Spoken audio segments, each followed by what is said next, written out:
Hi friends, technical గూఢచారి ఛానల్కి స్వాగతం. So friends, ఈరోజు మనం చెప్పుకోబోయే topic laptop motherboard power sequence and working concept గురించి అయితే చెప్పుకుంటున్నాం. సో ఈ వీడియో గురించి ఇంతకు ముందు ఒక వీడియో అయితే చేయడం జరిగింది. అందులో మీకు 11 స్టెప్స్ చెప్పాను. అంటే step 1, step 2, step 3, step 4, step 5, step 6, step 7, step 9, step 10, step 11 వరకు అయితే మీకు కవర్ చేశాను. ఈ 11 స్టెప్స్లో కూడా ఈ విధంగా ఉంటుంది వీడియో. ఈ వీడియో మీరు నా ఛానల్లో చూస్తే ల్యాప్టాప్ ఆన్ అవ్వకపోయినా, డెడ్ కండిషన్లో ఉన్నా మీరు ఫాలో అవ్వాల్సిన 11 స్టెప్స్ అని చెప్పేసి. సో అంటే మీకు ల్యాప్టాప్ ఆన్ అవ్వట్లేదు, డెడ్ కండిషన్లో ఉంది. సో అలాంటప్పుడు మీరు ఏ వోల్టేజ్లు చెక్ చేయాలి, అలాగే ఏ సిగ్నల్స్ చెక్ చేయాలి అనేవి అయితే మీకు 11 స్టెప్స్ని అయితే చెప్పడం జరిగింది. సో ఇదైతే పార్ట్ 2 వీడియో అనమాట. అంటే దీనికి కంటిన్యూషన్ వీడియో ఇది. ఏదైతే ఈ వీడియో ఉందో ల్యాప్టాప్ ఆన్ అవ్వకపోతే డెడ్ కండిషన్లో ఉన్నా మీరు ఫాలో అవ్వాల్సిన 11 స్టెప్స్ ఏవైతే ఉన్నాయో దాని తర్వాత అంటే ఈ 11 స్టెప్స్ తర్వాత ల్యాప్టాప్ ఏ విధంగా దాని వర్కింగ్ కండిషన్ ఉంటుంది. అంటే ఈ 11 స్టెప్స్ అయ్యాక, అంటే ఇక్కడ వరకు ఏంటంటే మీకు ల్యాప్టాప్ ఆన్ అవ్వలేదు, డెడ్ కండిషన్లో ఉంది, అప్పుడు మీరు 11 స్టెప్స్ని ఫాలో అయ్యారు. ఆ 11 స్టెప్స్ అయ్యాక కూడా మీరు ల్యాప్టాప్ ఏ విధంగా ఉంటుంది, అంటే ఒకసారి ఆన్ అయ్యి ఆగిపోయినా లేదా ఎలాంటి ప్రాబ్లమ్స్ వస్తాయి, తర్వాత ఏ సిగ్నల్స్ జనరేట్ అవుతాయి అనేది దీనికి కంటిన్యూషన్ వీడియో అనమాట. నెక్స్ట్ అయితే ఇక్కడ స్టెప్ 12, స్టెప్ 13, 14, 15, 16, 17, 18, 19 స్టెప్స్ అయితే ఉన్నాయి టోటల్గా. 19 స్టెప్స్ అంటే స్టెప్ 12 నుంచి ఈ వీడియో అయితే స్టార్ట్ అవుతుంది. స్టెప్ 12 నుంచి స్టెప్ 19 వరకు. సో ఈ వీడియో చూడాలనుకుంటే ఖచ్చితంగా దీని ముందుండే ఈ 11 స్టెప్స్ వీడియో ఏదైతే ఉందో ఆ వీడియో చూస్తేనే ఈ వీడియో అయితే మీకు అర్థం అవుద్ది. ఈ వీడియో కనుక చూడకపోతే ఈ వీడియో చూస్తే మీకు అర్థం కాదు. సో ఇప్పుడైతే స్టెప్ 12 నుంచి చూద్దాం. స్టెప్ 12 నుంచి చూసే ముందు ఇప్పటి వరకు నేను మరీ మీకు చెప్పాను కాబట్టి ఆ వీడియోని చూసే ఈ వీడియో చూస్తున్నారని అయితే నేను ఎక్స్పెక్ట్ చేస్తున్నాను. సో ఆ వీడియోని మీరు చూసిన వాళ్ళైనా ఇంకొకసారి చూసి అయితే ఈ వీడియోని అయితే చూడండి. సో స్టెప్ 12లో ఏమవుతుందంటే, in the stage IO chip receive HWPG signal అంటే host power good signal from step down IC, RAM supply controller IC, north bridge supply controller IC. So ఇక్కడ వరకు ఏమైంది, ఈ 11 స్టెప్స్లో ఏమైందంటే 11 స్టెప్స్లో మనకి పవర్ బటన్ ప్రెస్ చేశాక ల్యాప్టాప్ అనేది ఆన్ అయింది. ఒకవేళ అలాగా ఆన్ అవ్వకుండా డెడ్ కండిషన్లోకి వెళ్తే మీరు ఏం చేయాలనేది ఆ 11 స్టెప్స్లో అయితే నేను చెప్పాను. అలా కాకుండా ఎటువంటి ప్రాబ్లం లేకుండా ల్యాప్టాప్ పవర్ బటన్ ప్రెస్ చేయగానే ఈ 11 స్టెప్స్ని కంప్లీట్ అయ్యాక 12th స్టెప్లో ఏంటంటే ఏం జరుగుతుందంటే, 12th స్టెప్లో ఐఓ చిప్ అనేది ఒక సిగ్నల్ని రిసీవ్ చేసుకుంటుంది. ఆ సిగ్నల్ పేరు హెచ్డబ్ల్యూపీజీ అంటే హోస్ట్ పవర్ గుడ్ సిగ్నల్ అనమాట. హోస్ట్ పవర్ గుడ్ సిగ్నల్ని ఐఓ చిప్ అయితే రిసీవ్ చేసుకుంది. ఆ 11 స్టెప్స్ కంప్లీట్ అయ్యాక అది ఎక్కడెక్కడి నుంచి రిసీవ్ చేసుకుందంటే, north bridge supply controller IC, ఇక్కడ మీరు చూస్తే ఇక్కడ బ్లాక్స్ ఉన్నాయి కదా, north bridge supply controller IC, RAM supply controller IC, step down IC, ఈ 3 సెక్షన్స్ నుంచి కూడా ఒక సిగ్నల్ అయితే ఐఓ చిప్ అయితే రిసీవ్ చేసుకుంది. ఆ రిసీవ్ అనమాట HWPG సిగ్నల్. ఈ సిగ్నల్ ఏం చేస్తుందంటే 11 స్టెప్స్లో మనకి ఏదైతే ల్యాప్టాప్ ఆన్ అయిందో ఏ ప్రాబ్లం లేకుండా, ఇలా ఆన్ అయ్యేటప్పుడు ల్యాప్టాప్ ఏ ప్రాబ్లం లేకుండా ఆన్ అయింది అని ఈ ఐఓ చిప్కి ఇన్ఫర్మేషన్ ఇవ్వడం అనమాట. ఆ ఇన్ఫర్మేషన్ ఐఓ చిప్ అయితే రిసీవ్ చేసుకుంది. సో ఇక్కడ మీరు చూడండి, స్టెప్ డౌన్ ఐసీ ఉంది. స్టెప్ డౌన్ సెకండరీ ఏదైతే ఉందో అంతా ప్రాపర్గా దాని వోల్టేజెస్ అన్నీ ఉన్నాయి, దాని ఓకే, స్టెప్ డౌన్ అంతా ఓకే అనేటప్పుడు స్టెప్ డౌన్ నుంచి ఒక సిగ్నల్ అయితే ఐఓ చిప్కి వచ్చేసింది. ర్యామ్ సప్లై కంట్రోలర్ ఐసీ ఉంది. ర్యామ్ సప్లై వోల్టేజెస్ అన్నీ ఓకే, దాని VTT అవుట్ VTT వోల్టేజ్లు అన్నీ ఓకే అనేటప్పుడు ర్యామ్ సప్లై నుంచి ఐఓ చిప్కి అయితే ఈ సిగ్నల్ వచ్చింది. అలాగే north bridge supply controller IC నుంచి నార్త్ బ్రిడ్జ్ అంతా ఓకే అనేటప్పుడు నార్త్ బ్రిడ్జ్ సప్లై కంట్రోలర్ నుంచి కూడా దీనికైతే HWPG సిగ్నల్ అనేది ఈ 3 దగ్గర నుంచి ఐఓ చిప్ అయితే ఈ HWPG సిగ్నల్ని రిసీవ్ చేసుకుంది. సో రిసీవ్ చేసుకుందంటే ఈ 3 ఓకే ఉన్నాయి కాబట్టి రిసీవ్ చేసుకుంది. ఒకవేళ ఇన్ కేజ్ ఈ సిగ్నల్ రాకపోతే ఏమవుద్ది అంటే, ఈ సిగ్నల్ వచ్చే పాత్రలో కానీ ఈ సిగ్నల్ రాకపోతే, ఐఓ చిప్కి రాకపోతే ఏమవుద్దంటే, if any problem in HWPG signal then our laptop will be suddenly off before giving display. So ఒకవేళ ఈ HWPG సిగ్నల్ అనేది రాకపోతే ఏమవుద్దంటే, మన ల్యాప్టాప్ పవర్ బటన్ మనం ప్రెస్ చేసాం, ఒక్కసారి ఆన్ అయింది, డిస్ప్లే రాకముందే టక్కన ఆఫ్ అయిపోయింది, సడన్గా ఆఫ్ అయిపోయింది. అంటే మనం పవర్ బటన్ ప్రెస్ చేయగానే ల్యాప్టాప్ అయితే ఆన్ అయింది, లైట్ వెలిగింది, ల్యాప్టాప్ ఆన్ అయింది, బట్ డిస్ప్లే రాకముందనే ఇంకొకసారి టక్కన ఆగిపోయింది. అలా ఆగిపోయిందంటే దీనికి HWPG సిగ్నల్ రాలేదు. ఐఓ చిప్కి HWPG సిగ్నల్ ఏదైతే ఉందో, హోస్ట్ పవర్ గుడ్ సిగ్నల్ ఏదైతే ఉందో అది ఐఓ చిప్కి అందలేదు అని అర్థం. సో అలాగే ఇప్పుడు మనం స్టెప్ 13 చూద్దాం. సో స్టెప్ 13 చూస్తే, if status of HWPG signal is okay then IO chip generates VR on signal from VRM chip to generate CPU core voltage. VR on signal is enabling signal of VRM chip. So ఇక్కడ వరకు IO చిప్కి అయితే HWPG signal రాగానే IO chip అనేది VR on signal అయితే generate చేసింది. ఇక్కడ చూశారు కదా, ఐఓ చిప్కి HWPG సిగ్నల్ రాగానే ఐఓ చిప్ ఏం చేసింది, విఆర్ ఆన్ సిగ్నల్ అయితే జనరేట్ చేసింది. సో ఈ విఆర్ ఆన్ సిగ్నల్ అనేది విఆర్ఎం చిప్ కోసం అనమాట. విఆర్ఎం చిప్ ఎనేబుల్ అవగానే సిపియుకి కోర్ వోల్టేజ్ అయితే జనరేట్ చేస్తుంది. సిపియుకి కోర్ వోల్టేజ్ వస్తుంది అనమాట. ఎప్పుడైతే కోర్ వోల్టేజ్ జనరేట్ చేసిందో సిపియుకి కోర్ వోల్టేజ్ వెళ్తుంది. విఆర్ఎం సర్క్యూట్లో మీకు చెప్పాను, VRM chip enable signal, VR on signal అనేది. సో ఈ వీడియో చూసే ముందు విఆర్ఎం చిప్ని కూడా, అదే విఆర్ఎం సెక్షన్ కూడా చూడండి. అందులో మీకు విఆర్ ఆన్ సిగ్నల్ ఎలా వస్తుంది అని చెప్పేసి మీకు చెప్పాను ఐఓ చిప్ నుంచి. సో ఇందులో చూస్తే మీకు టోటల్గా అర్థం అవుద్ది. సో ఐఓ చిప్కి HWPG సిగ్నల్ రాగానే ఐఓ చిప్ అనేది విఆర్ ఆన్ సిగ్నల్ జనరేట్ చేస్తుంది. ఆ విఆర్ ఆన్ సిగ్నల్ అనేది విఆర్ఎం చిప్కి వెళ్తుంది. ఈ విఆర్ఎం చిప్కి విఆర్ ఆన్ సిగ్నల్ వెళ్ళడానికి కారణం ఏంటంటే, ఈ విఆర్ఎం చిప్ ఏం చేస్తుందంటే, విఆర్ఎం సెక్షన్ ఏదైతే ఉందో నెక్స్ట్ విఆర్ ఆన్ సిగ్నల్ రాగానే, దీని ఎనేబుల్ సిగ్నల్ రాగానే దాన్ని స్విచ్చింగ్ అయ్యి దానికైతే సిపియుకి అయితే కోర్ వోల్టేజ్ని అయితే జనరేట్ చేస్తుందని. సో ఈ విఆర్ ఆన్ సిగ్నల్ ఎప్పుడు వస్తుందంటే, ఐఓ చిప్కి HWPG సిగ్నల్ రాగానే విఆర్ ఆన్ సిగ్నల్ అయితే వస్తుంది. సిపియుకి కోర్ వోల్టేజ్ రావట్లేదు అంటే విఆర్ ఆన్ సిగ్నల్ రాకపోవడం కూడా ఒక కారణం కావచ్చు. సో అలాగే విఆర్ ఆన్ వోల్టేజ్ సీక్వెన్స్ ఏదైతే ఉందో అది లో టు హైలో ఉంటుంది అనమాట. సో ఇది స్టెప్ నెంబర్ 13 అనమాట. అలాగే 14 పాయింట్ చూడండి. 14 పాయింట్ ఏంటంటే, if core voltage is okay then VRM chip generate VRPG, VRM power good signal అనమాట. ఈ విఆర్పిజి అనేది సౌత్ బ్రిడ్జ్ కోసం విఆర్ఎం చిప్ అనేది జనరేట్ చేస్తుంది. అంటే 13 పాయింట్లో ఎప్పుడైతే ఐఓ చిప్ నుంచి విఆర్ ఆన్ సిగ్నల్ అనేది విఆర్ఎం చిప్కి వచ్చిందో, ఇది కోర్ వోల్టేజ్లు ఇచ్చాక ఇక్కడ ఈ విఆర్ఎం చిప్ అనేది విఆర్పిజి సిగ్నల్ అయితే సౌత్ బ్రిడ్జ్కి అయితే జనరేట్ చేస్తుంది. ఒకవేళ ఈ విఆర్పిజి సిగ్నల్ సౌత్ బ్రిడ్జ్కి వెళ్ళకపోతే ఏమవుతుందంటే, if any problem in this signal then laptop suddenly goes off before giving display. So ఈ విఆర్పిజి సిగ్నల్ కానీ సౌత్ బ్రిడ్జ్కి వెళ్ళకపోతే మనం పవర్ బటన్ ప్రెస్ చేసాం, పవర్ బటన్ ప్రెస్ చేశాక డిస్ప్లే రాకముందనే సడన్గా ఆఫ్ అయిపోవచ్చు ఈ విఆర్పిజి సిగ్నల్ వెళ్ళకపోయినా. ఇక్కడ 12th పాయింట్లో మనం చెప్పుకున్నాం, ఈ సప్లై అంటే అంత పవర్ అంతా ఓకే అయ్యాక ఈ 3 దగ్గర నుంచి HWPG సిగ్నల్ ఐఓ చిప్కి రాకపోతే సడన్గా ఆగిపోవచ్చు, ఇదొక కండిషన్లో. అలాగే 14 పాయింట్లో ఏంటంటే, ఏదైతే విఆర్ఎం చిప్కి విఆర్ ఆన్ సిగ్నల్ వచ్చాక విఆర్ఎం చిప్ అనేది విఆర్ఎం పీజీ సిగ్నల్ని సౌత్ బ్రిడ్జ్కి జనరేట్ చేస్తుంది కదా, ఒకవేళ సౌత్ బ్రిడ్జ్కి విఆర్పిజి సిగ్నల్ కానీ జనరేట్ చేయకపోతే అది కూడా డిస్ప్లే రాకముందే సడన్గా ఆగిపోవచ్చు. అంటే ఇప్పుడు మీరు ల్యాప్టాప్ పవర్ బటన్ ప్రెస్ చేశారు, డిస్ప్లే వచ్చింది, డిస్ప్లే వచ్చాక ఆగిపోయింది అనుకోండి, అది వేరే ప్రాబ్లం. డిస్ప్లే రాకముందానే పవర్ బటన్ ప్రెస్ చేయగానే పవర్ ఎల్ఈడి ఆన్ అయింది, ఒకసారి పవర్ వచ్చి టక్కన ఆగిపోయింది అనుకోండి. సో అలాంటి సందర్భంలో అదైనా ప్రాబ్లం అవ్వచ్చు, లేదా విఆర్పిజి సిగ్నల్ అయినా సౌత్ బ్రిడ్జ్కి వెళ్ళకపోవడం కూడా ఒక కారణం అయితే అవ్వచ్చు అనమాట. సో అందుకనే ఫస్ట్ మనం ఈ విఆర్పిజి సిగ్నల్ రాలేదంటే మనం ఏం చేయాలి, ఈ విఆర్ఎం చిప్ని అయితే R&D చేయాలి. సో అలాగే నెక్స్ట్ ఇంకా చూద్దాం. సో 15 పాయింట్ చూద్దాం. 15 పాయింట్ ఏంటంటే, VRM power good signal also enable clock generator IC and this IC generate clock for all circuit of mother board. So ఏదైతే ఈ విఆర్పిజి సిగ్నల్ ఉందో, విఆర్ఎం చిప్ అనేది విఆర్పిజి సిగ్నల్ సౌత్ బ్రిడ్జ్కి ఇచ్చింది కదా, ఈ south బ్రిడ్జ్తో పాటు ఈ విఆర్పిజి సిగ్నల్ అనేది క్లాక్ జనరేటర్ ఐసీకి కూడా వెళ్తుంది. ఈ విఆర్పిజి సిగ్నలే క్లాక్ పీజీ రూపంలో క్లాక్ జనరేటర్ ఐసీకి కూడా వెళ్తుంది. క్లాక్ జనరేటర్ ఐసీకి వెళ్ళి ఈ క్లాక్ టు ఆల్ సర్క్యూట్, ఆ క్లాక్ జనరేటర్ ఐసీకి వెళ్ళి ఏదైతే క్లాక్ ఉందో అన్ని సర్క్యూట్లకి క్లాక్ వెళ్తుంది కదా. సో అలా క్లాక్ వెళ్ళడానికి ఈ విఆర్ఎం చిప్ నుంచి వచ్చిన ఈ విఆర్ఎం పీజీ అనేది క్లాక్ పీజీ రూపంలో క్లాక్ జనరేటర్ ఐసీకి వచ్చి ఈ విధంగా వెళ్తుంది. మీకు క్లాక్ జనరేషన్ సర్క్యూట్లో ఫుల్ డీటెయిల్గా అయితే మీకు చెప్పాను. ఒకసారి క్లాక్ జనరేషన్ సర్క్యూట్ ఏదైతే ఉందో అది చూస్తే మీకు అర్థం అవుద్ది. ఈ ఎనేబుల్ కోసం ఈ విఆర్పిజి సిగ్నలే క్లాక్ పీజీ రూపంలో క్లాక్ జనరేటర్ ఐసీకి అయితే వెళ్తుంది. కొన్ని ఆర్కిటెక్చర్లో ఈ విఆర్పిజి సిగ్నల్ ఏదైతే ఉందో, ఈ క్లాక్ పీజీ అనేది ఇక్కడ డైరెక్ట్గా విఆర్ఎం చిప్ నుంచి విఆర్పిజి సిగ్నల్ ఇలాగ అయిపోయి క్లాక్ పీజీ రూపంలో వచ్చేవచ్చు, లేదా కొన్ని ఆర్కిటెక్చర్ బోర్డులో సౌత్ బ్రిడ్జ్ నుంచే ఈ క్లాక్ పీజీ అనేది రావచ్చు. అది ఆర్కిటెక్చర్ మీద డిపెండ్ అయి ఉంటుంది. అలాగే ఇక్కడ చూస్తే సౌత్ బ్రిడ్జ్ నుంచి క్లాక్ జనరేషన్ ఐసీకి ఎస్ఎం డేటా, ఎస్ఎం క్లాక్ అనేవి 2 వస్తున్నాయి. సో సౌత్ బ్రిడ్జ్కి అలాగే క్లాక్ జనరేషన్ ఐసీకి సింక్రనైజేషన్ కోసం ఈ 2 వచ్చాయి. సో ఈ 3 కూడా వచ్చాయో అప్పుడు క్లాక్ జనరేషన్ ఐసీ వర్క్ అయ్యి అన్ని సర్క్యూట్లకి కూడా క్లాక్ అనేది వస్తుంది. సో ఈ క్లాక్ పీజీ రాకపోతే ఏంటి, మనకి క్లాక్ జనరేషన్ సర్క్యూట్ అయితే వర్క్ అవ్వదు. సో 15 పాయింట్ ఇదనమాట. అలాగే 16 పాయింట్ చూద్దాం. Step 16, if all supply and clock are okay then IO chip generate EC power okay signal for south bridge, RPCH, north bridge and CPU. If any problem in this signal then laptop suddenly goes on before giving power display. So ఇక్కడ ఏదైతే ఉందో so ఇక్కడ అన్ని సప్లైలు కూడా వచ్చాయి. ఇప్పటి వరకు మీకు చెప్పాను, మీకు ఇక్కడ 12 to 13, 14, 15 వరకు చెప్పాను కదా.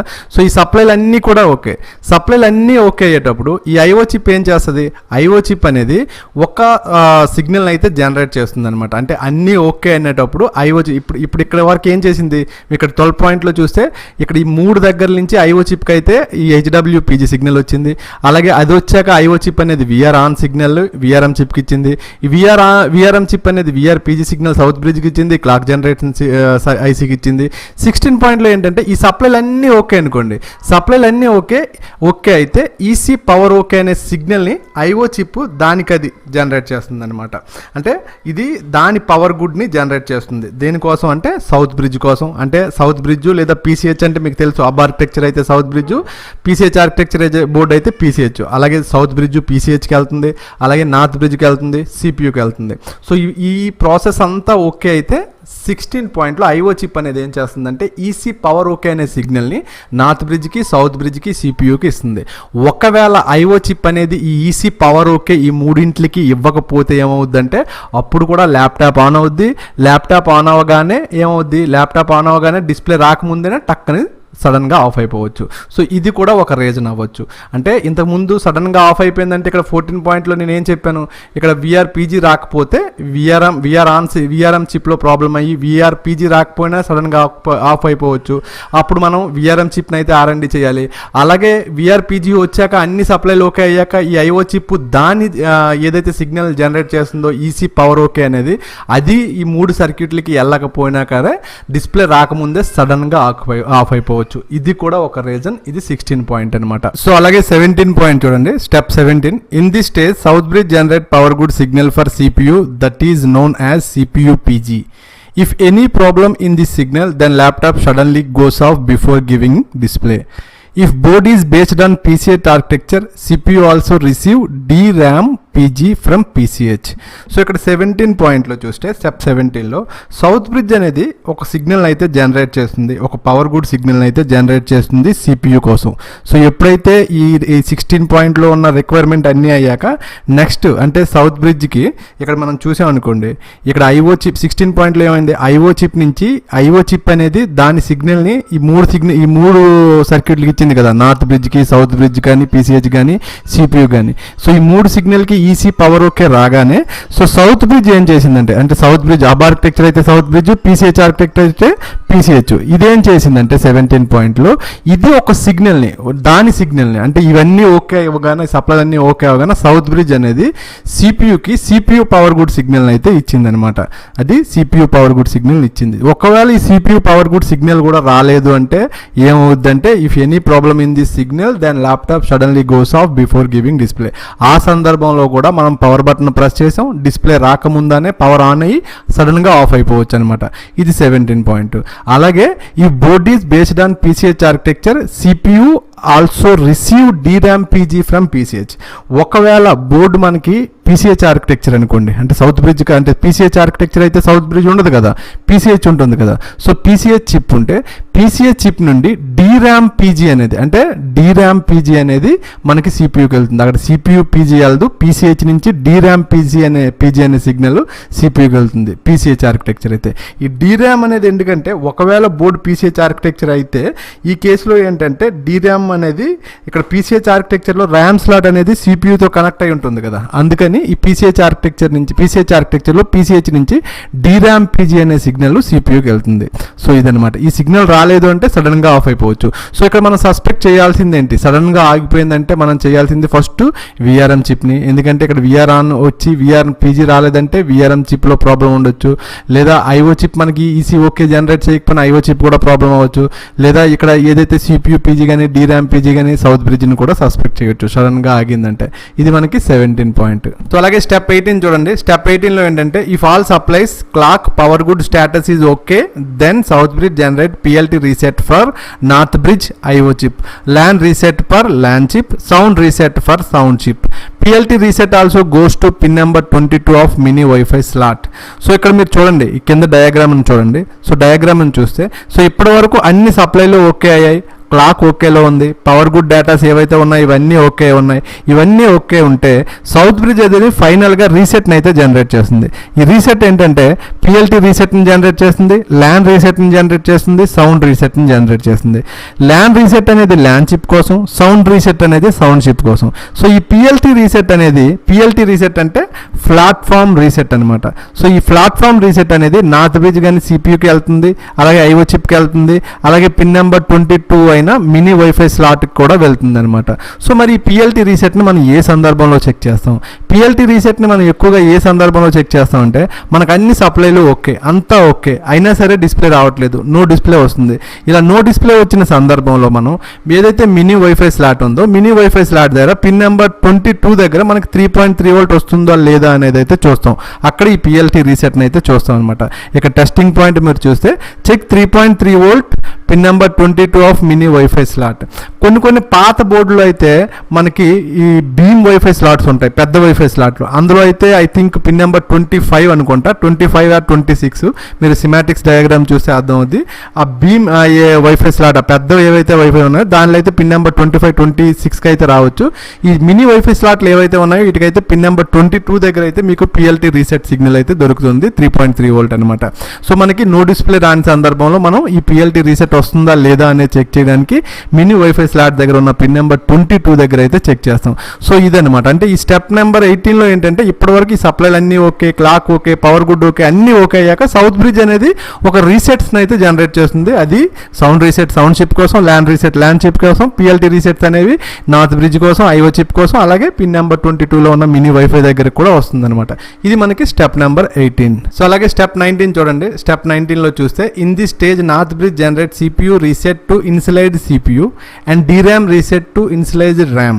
If laptop is based on PCH architecture, then CPU issue DRAM reset to RAM slot. CPU reset is issued by PCH chip. To check DRAM reset అంటే DDR3 RAM, check pin number 30 of RAM slot. So ఇక్కడ step 19లో చూసారంటే step 19లో ఏంటంటే ఇక్కడ step 19 చూసే ముందు step 18 చూద్దాం. Step 18లో ఏంటంటే సౌత్ బ్రిడ్జ్ నుంచి పిఎల్టీ రీసెట్ సిగ్నల్ అనేది నార్త్ బ్రిడ్జ్ లేదా సిపియూకి వెళ్ళింది. నార్త్ బ్రిడ్జ్ సిపియూకి వెళ్ళడం అంటే ఏంటి? ఇక్కడ సౌత్ బ్రిడ్జ్ నార్త్ బ్రిడ్జ్ ఉండంటే అది అబ్ ఆర్కిటెక్చర్ బోర్డు. అదే మీకు పీసీహెచ్ ఆర్కిటెక్చర్ బోర్డు అయితే సౌత్ బ్రిడ్జ్ నార్త్ బ్రిడ్జ్ ఉండవు, పీసీహెచ్ చిప్పే ఉంటుంది కాబట్టి. సో అలా పీసీహెచ్ చిప్ ఉంటే ఈ పీసీహెచ్ నుంచి మనకి ఇక్కడ సిపియూకి వెళ్తుంది. ఓకే, అది పీసీహెచ్ ఆర్కిటెక్చర్ అయితే. అదే హబ్ ఆర్కిటెక్చర్ అయితే సౌత్ బ్రిడ్జ్ నుంచి నార్త్ బ్రిడ్జ్కి వెళ్తుంది. సో ఇక్కడ 19 పాయింట్లు చూద్దాం. ఎప్పుడైతే దానికి పిఎల్టీ రీసెట్ సిగ్నల్ వచ్చిందో, ప్లాట్ఫామ్ రీసెట్ సిగ్నల్ నార్త్ బ్రిడ్జ్కి కానీ సిపియూకి కానీ వచ్చిందో, ఫస్ట్ నార్త్ బ్రిడ్జ్ అనుకుందాం, అంటే అది హబ్ ఆర్కిటెక్చర్ బోర్డు అనుకుంటే హబ్ ఆర్కిటెక్చర్ బోర్డులో ఏం చేస్తుంది అంటే ఈ నార్త్ బ్రిడ్జ్ అనేది ఒక సిపియూ రీసెట్ సిగ్నల్ని సిపియూకి అయితే జనరేట్ చేస్తుంది. ఈ సిపియూ రీసెట్ సిగ్నల్ని సిపియూకి అయితే జనరేట్ చేస్తుంది. ఆ సిపియూకి జనరేట్ ఎందుకు చేస్తుంది అంటే ఈ నార్త్ బ్రిడ్జ్ టు సిపియూ ఇన్సలైజ్ అవ్వడం కోసం ఈ సిపియూ రీసెట్ సిగ్నల్ అయితే జనరేట్ చేస్తుంది. ఎప్పుడైతే ఈ సిపియూ రీసెట్ సిగ్నల్ జనరేట్ చేసింది అంటే అన్నీ ఓకే. ఇంకా ఈ సిపియూ అనేది బయాస్తో మాట్లాడొచ్చు. బయాస్తో మాట్లాడి పోస్ట్ అంటే పవర్ ఆన్ సెల్ఫ్ స్టార్ట్ చేసి బయోస్తో కమ్యూనికేట్ అయ్యి బయోస్ నుంచి ఓఎస్ దగ్గరికి వెళ్ళి ఓఎస్ నుంచి ఓఎస్ బూట్ అయ్యి మనకైతే డిస్ప్లే వచ్చేస్తుంది. ఓకే, ఎప్పుడు అది హబ్ ఆర్కిటెక్చర్ బోర్డులో అయితే నార్త్ బ్రిడ్జ్ నుంచి ఇలా సిపియూకి సిపియూ రీసెట్ సిగ్నల్ వెళ్ళి, ఒకవేళ అది హబ్ ఆర్కిటెక్చర్ బోర్డు కాదు, PCH architecture board. PCH architecture board అయితే ఏం చేస్తుందంటే ఇక్కడ నార్త్ బ్రిడ్జ్ లేదనుకుందాం, అది పీసీహెచ్ ఆర్కిటెక్చర్ బోర్డు అయితే ఈ సిపియూ అనేది DRAM రీసెట్ని అయితే ర్యామ్ స్లాట్కి అయితే జనరేట్ చేస్తుంది అనమాట. ఈ సిపియూ అనేది DRAM రీసెట్ని ర్యామ్ స్లాట్కి అయితే జనరేట్ చేస్తుంది. ఇక్కడ మీరు చూస్తే ఈ laptop is based on PCH architecture, CPU issue DRAM to RAM slot. ఈ DRAM రీసెట్ని ర్యామ్ స్లాట్కి అయితే ఇష్యూ చేస్తుంది. సో ఈ పీసీహెచ్ ఆర్కిటెక్చర్ బోర్డు మనకి ఎప్పుడు వచ్చిందంటే పీసీహెచ్ ఆర్కిటెక్చర్ బోర్డులో ఉండే ర్యామ్ స్లాట్లు ఏవి? DDR3, DDR4లో మనకి సాక్ ఆర్కిటెక్చర్ వచ్చాయి. పీసీహెచ్ ఆర్కిటెక్చర్లో ఉండే DDR3 ర్యామ్ అయితే DDR3 ర్యామ్లో పిన్ నెంబర్ 30 దగ్గరికి మనం ఈ DRAM రీసెట్ అయితే మనకి వెళ్తుంది అనమాట. ర్యామ్ స్లాట్లో ఉన్న పిన్ నెంబర్ 30 దగ్గరికి ఈ మనకి DRAM రీసెట్ అయితే వెళ్తుంది. సో ఎప్పుడైతే వెళ్ళిందో అప్పుడు మళ్ళీ దాన్ని బయోస్తో కమ్యూనికేషన్ చేసి పవర్ ఆన్ సెల్ఫ్ స్టార్ట్ చేసి మళ్ళీ ఆ బయోస్తో కమ్యూనికేట్ అయ్యి బయోస్లో నుండి మనకి బయోస్లో మనం టెస్ట్ చేస్తాం కదా, ఏదైతే హార్డ్ డిస్క్ మనం ఫస్ట్ సెలెక్ట్ చేసామో హార్డ్ డిస్క్ దానికి ఇదయ్యి ఆ హార్డ్ డిస్క్లో ఓఎస్ ఉంటే ఓఎస్ అనేది బూట్ అయ్యి మనకి డిస్ప్లే వచ్చేస్తుంది.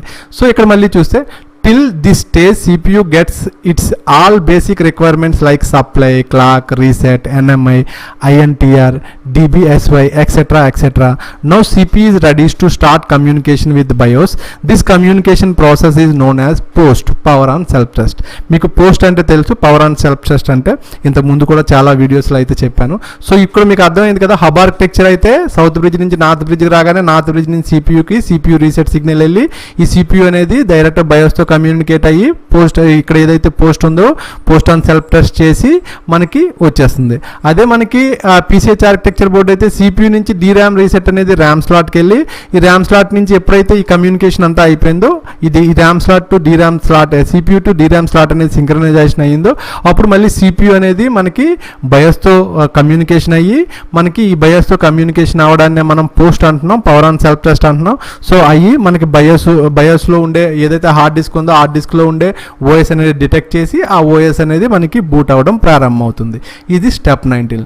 స్టెప్ 1 నుంచి స్టెప్ 19 వరకు మీరు ఏం తెలుసుకున్నారంటే స్టెప్ 1 నుంచి స్టెప్ 11 వరకు ఒకవేళ అంటే పవర్ ఆన్ చేసాం, పవర్ ఆన్ చేసిన తర్వాత ల్యాప్టాప్ డెడ్ కండిషన్లో ఉండి పవర్ ఆన్ అవ్వకపోతే ఈ 11 స్టెప్స్లో ఉండే 11 కండిషన్లో ఏదైనా ప్రాబ్లం అవ్వచ్చు. ఒకవేళ పవర్ బటన్ ప్రెస్ చేసి డిస్ప్లే రాకముందు కానీ టక్కన ఆగిపోయింది, సడన్గా ఆగిపోయిందంటే ఇక్కడ మీకు చెప్పిన ఏవైతే స్టెప్లు చెప్పానో ఈ స్టెప్ల్లో ఏదో ఒక సిగ్నల్ దానికి వెళ్ళకపోవడం వల్ల ఆగిపోవచ్చు.